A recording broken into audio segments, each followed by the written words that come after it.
Good morning everybody. It is another glorious sunny day here in lovely Suffolk, and we are back on the Flying 15 classic boot restoration. So today what we want to do is kind of concentrate on this area. There's a lot of chips and cracks, so I need some workable space. So what we've done, jacked it up as high as possible. We're putting some wedges in there, floor to there. There's not a great bit of weight on, and then we'll let the wheel back down, lowering the trailer down, which then should give us a workable space to be able to get the grinder in and cut the chips and damage out and refill it. You know what we're doing. So without further ado, I shall crack on. First job, move the mast out of the way. Here we go.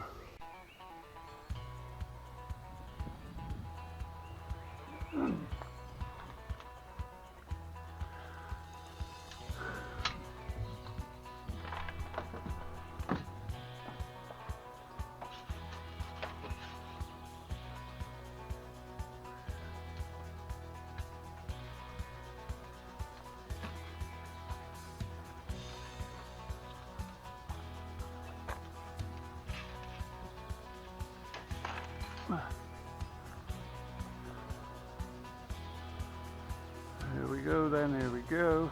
So yeah, like I say, my little battle plan is, as I've raised the trailer up as high as high as possible, just going to put these little wedges in underneath the lip of the boot onto the floor. There's literally not a lot of weight. All I got to really hope for is that the boot don't slip off the back of the trailer, but that shouldn't do. And if it is, I'll deny us my boot and walk away. Right, so that's good. This is the area. I did have a little go at it once before, but it needs finishing off. There were some little cracks there which was allowing water in. They have already been filled, but I need to get to work on that. So my plan is, if I now take away all the chop. Ooh, look at them little lot. Ooh, bless you. Don't want to kill you, so I'll just move you for now. How's that? Come on, anyway. There you are. You can all go and live under there. Right. So, this is the plan. And it's not working terribly well. Damn, my plan didn't work. Okay, so what we need to do then, really, okay, plan B, hook it up to the car, get the car to hold the weight down, and then we'll try and reverse this process. You got that one? Right, let's do it. Move the mast. Oh, you know.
Right, take two. So there we go, boys and girls. I know you're now going to crucify me and say, oh, but John, you're going to bloody break it. It's not going to break. There's not that much weight in there. No one's going to get on the top of the boat. That's just so we've now created that distance. So I can now get tools in to work on it, shape it up, and get some bloody paint on it. Alright, so that's the project. Just look at it, there aren't any. Oh, there's a naughty one there, look, see that one? That one's filling, that one. We'll get the flap disc out, hit it with a flap disc. So guys and girls, flap disc, absolutely love these. They're just like little bits of like coarse paper all laid on top of each other.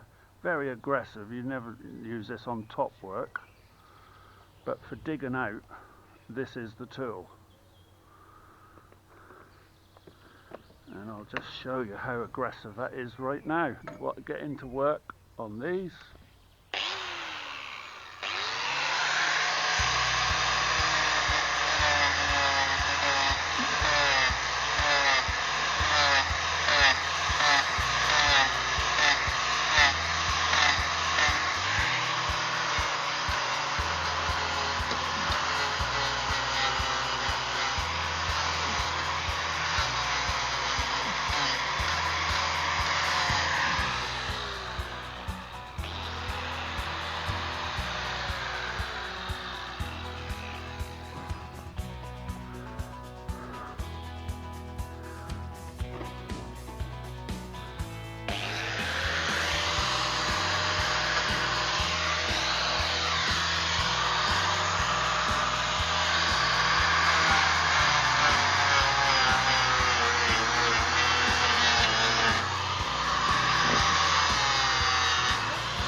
Whew.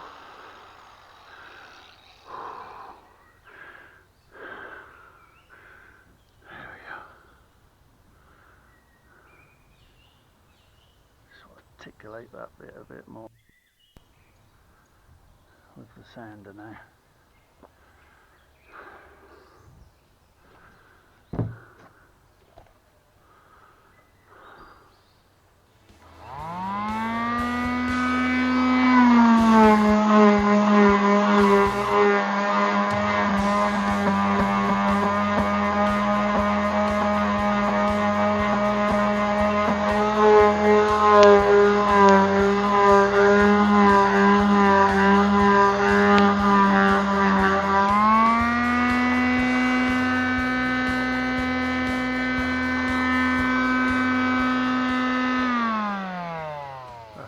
That's got to be really bloomed out there, you can actually feel it.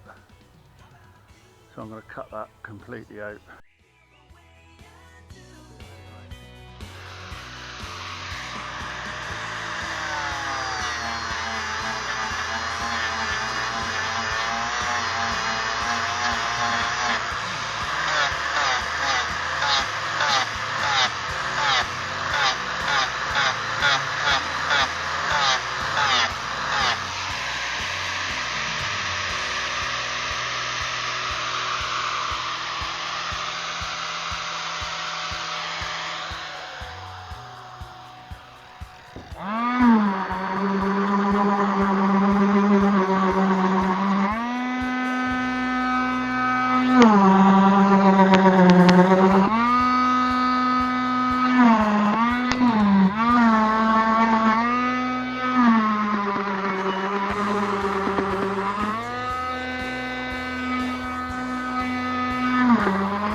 I can do at home. Yeah guys, so what do you think about the mast? It's not in bad condition, but I want it looking nice and pretty. We're obviously the two outriggers. We're obviously going to paint them the same Oxford blue as the rest of it. But let me know what you think.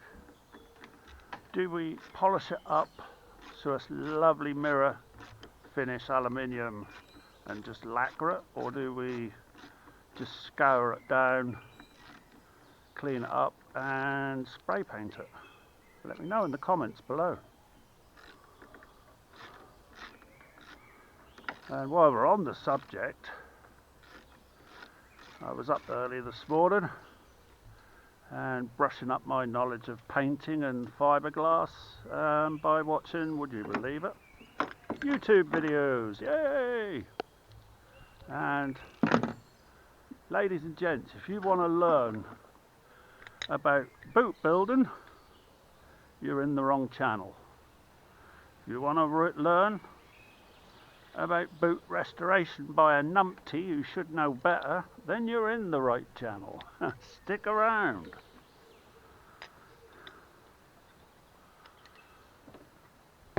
But if you really want to know the business on how to do anything fiberglass, plywood, paint, that kind of thing, get yourself over to Boot World Today. All one word, Boot World, and then Today. Crack over there onto his channel because he's forgotten more than what I'll ever know. Great guy. And send him some love. Tell him that we sent you. So this little contraption, what is this, John? Well, there's a guide rope that goes all the way back to the cockpit. The spinnaker is stowed away below. This is not the mast, by the way. It's stowed below. When you're at sea, there is a little cover, and you pull this rope and a little cover then goes over the nose to stop the spray going in and flooding your boat out. Nifty little idea. We're not going to be using the spinnaker just yet anyway, and we'll probably launch it from inside of the boat. Seems a lot of people have done away with this. They just cover it up and they actually keep the spinny in the cockpit, and they have a canvas bag, and it just goes into the canvas bag. Actually, I have a canvas bag either side, but that's the professional guys. So we're not actually going to be using all this right now, so we can strip it off anyway. So we've got a nice clear deck, because I think we'll start nose and work our way back on this restoration. I don't know what Mark Flying 15 this is, but I would hesitate a guess to say it's got to be an early fiberglass one, certainly within the first 3,000 made, because the original sale number, which I'm presuming is the number stamped into the boot, is 2549. 2,449. It's called High. It came all the way down to lovely Suffolk from Kettering, and if you know anything about this particular boot's history, I'd love to know. So drop your comments in the chat below, please, and let me know. I'm not going to take all of these out yet, just this one, so I can sand all the nose down. There you have it. I'm guessing it's been at sea, and this is what all this oxidisation of the aluminium is about. Fortunately, that's realistically surface. It looks horrible, but we'll take that home and I'll probably soak it in white vinegar tonight. That's the kiddie, that'll kill all that, and then we'll polish that up, and then we'll decide on how that come up, on what we're going to do with the mast. Bit of a clean up. Cracking little tool.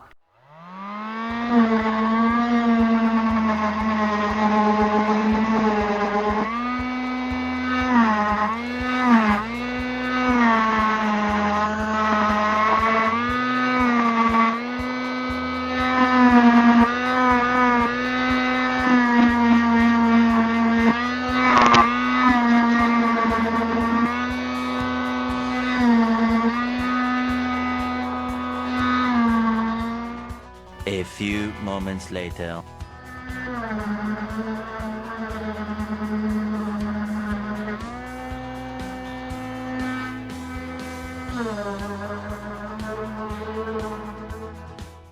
We interrupt this broadcast to bring you a public health announcement. The numpty in this movie obviously forgot to put his breathing mask back on. I assure you, he suffered all night long. Be wise, be smart, don't be like the numpty in this video. Lesson learned.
Guys and girls, flap disc, real great bit of kit. You got to be careful with them because they are very hungry, hungrier than me in a kebab shop on a Friday night on the way on. great for digging out, saves a lot of time, but they're very hungry, so go lightly with it because you will go straight through the fiberglass if you dig in too fiercely. But for this job, for digging out some of the little cracks prior to filling up, that is the kit. We don't have an orbital sander at the moment, so I'm using just this little palm sander. It's really great, and the little story behind this, because this is a cheap one, it costs about 14 quid. The one I had prior was a Bosch, which was a lot more money, and it literally burnt out on the first job. As an emergency, I went into Aldi's, believe it or not. And by the way, Aldi's do not sponsor this video, but if they wish to, get in touch. And yeah, bought a real cheap one, and 6 years later it's still going strong. So it's a bad tradesman who blames his tools, so we're not going there because this is a cheap one, and it outlasted a Bosch one. And not that I'm downgrading Bosch tools, maybe I just got a Friday afternoon one that wasn't put together very well. Some of my other Bosch equipment is still going strong, so it was just how it was. And let's get back to it.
Yes indeed, what a numpty I am. I pushed the button and I didn't realise I wasn't recording. So, just going back to a little bit where we've filled this up already, we didn't capture, and this little end piece. It was bloody hard to get on the inside of here from down below. So I cheated. And what I done was, I made a little template of thin ply up the same shape as that. I stuck it on the end of a stick and loaded it up with P40. I know what you're saying already, I can hear you all tippy tappy and in the chat. And then I literally went in there, shoved it up so it all started oozing out of the hole, and then smoothed it off. That sounds pretty solid to me. I don't think that that is going to go anywhere in the near future, do you? So you can see one just here what we've filled up and yet to sand down. Again, it's fairly kind of solid repair, and there are areas such as here already what I've already smoothed down. I'm going to give them another little fill up.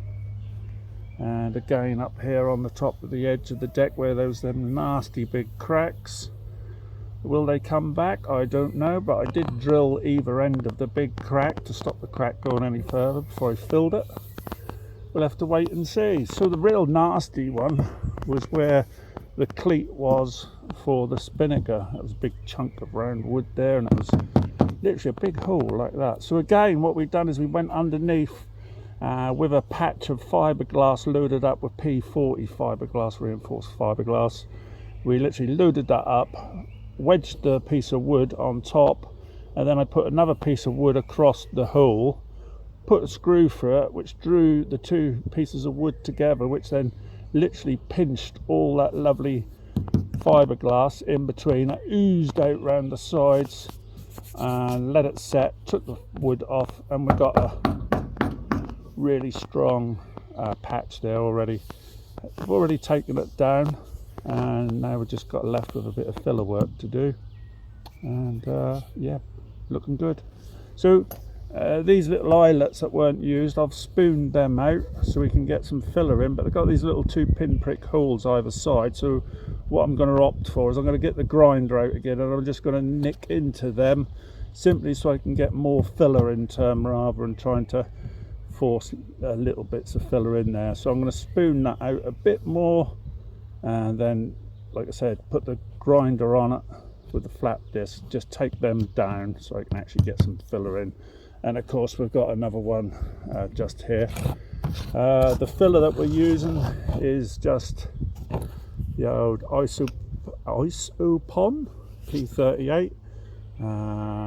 Like I said, this isn't going to be a racing machine anymore. It's just for me to be leisure. It's probably only going to get, I don't know, probably half a dozen sales a year in, and it's not going to be racing. It's just for me to have a bit of yeehaw on the board before I either then sell it or donate it to another sailing club. Maybe we'll see, who knows, might raffle it off in the chat below. Let me know what you think about that one. Anyway, P38 and P40 are two commonly used epoxy fillers. The P38 is for fine filling, you know, it's more like a creamy paste once you knocked it up, and it's ideal for small scratches and small dents. The P38 will not be suitable to use in larger areas where you've got holes. You need fiberglass reinforcement, which is where the P40 comes in. That is a fiberglass filler with strands of meshed fiberglass in. So you can bridge gaps with that, and it is actually quite good stuff to use for, like I said, small holes. But obviously if you're working on larger patches, you're going to need to do it the old-fashioned method, as we are here, with fiberglass mat and resin. But these are two great, simple, easy to use products that you can use. These are just small cans which I've found on the old online.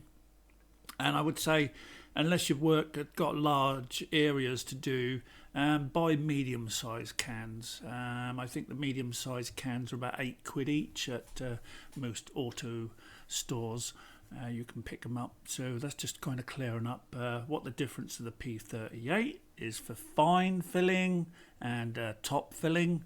So, but anything major with a hole, you'd use the P40, smooth that down, and then finish it off with the P38. I hope that kind of explains everything. And like I said, we are actually using fiberglass matting and resin on larger areas of reinforcement on this boat. So stop tapping away on that keyboard. Comment below, let me know what you think. Big piece in here. Da, da, da, da.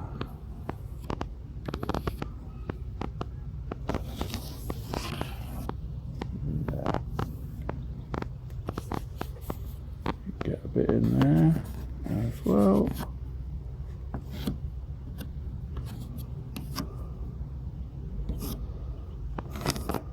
Yeah. So when I now make the filler up, just making it easier, I can just go straight to the little low areas that I need to put a little tickle in, like that one there. See, there you go. That's just to make it easier for me, that's all. There you go. Let's knock some filler up and get on. Hey everybody, Little John here. Thanks very much for sticking around and watching this thrilling episode of the Classic Boat Restoration. And like I said before, you know, if you're looking for a channel to learn how to correctly restore a boat, then you're in the wrong place. But if you want to stick around and learn with me as we go along, and learn through my mistakes more importantly, you know you're in the right place. Anyway, thanks very much for watching this video. Please like, subscribe, and most importantly, please comment below. Let me know if I'm doing it right, I'm doing it wrong. Any tips? Do you know this boat called High? Comment below. Thanks very much, And if you're wondering how I'm doing this, it's a great little bit of software called animes. You can do little emojis that move about and do like we're doing now. You can use cat heads, monkey heads, all sorts of kind of things, and the link to that is in the description below, with also the link to the video editing software that I use. Have a great one and see you on the next one. Bye now.